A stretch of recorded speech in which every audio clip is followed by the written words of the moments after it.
काली राति रे बहुत जोरे वर्षा पवन जेतिकी हेइची आर आंब पणस आंब गछ सब भांगी जाइची आ सेतिकी रे आमे वर्तमान मो छोट सैनिक एतिकी आंब कलेक्शन करिची आ मो बड़ सैनिक एतिकी आंब कलेक्शन करिची।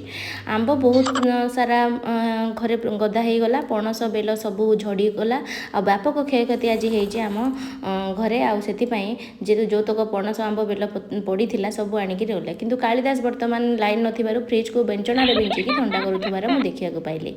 आंबर 35 आइटम खंडे हम जेहेतु एत सारा आंब घरे गदा होती छतु तरकारी आंब खटा होता आ मु नहीं जाइली आम घर थिबा सबुठारु सान भाई पाई तो नहीं गला बेलू आई नाती बसिक खाऊले आ सी आंब खटा और छतु तरकारी देखी ता मन टी भी खुशी होगला। लाइन नथिला पर एई भलिया खाद्य खाद्य टिके मिलगले आ लगे कि नाई लाइन आसीगला हस तार तो 1,00,000 टंका वीडियो भल सब्सक्राइब करेंगे। थैंक यू जय जगन्नाथ बाय।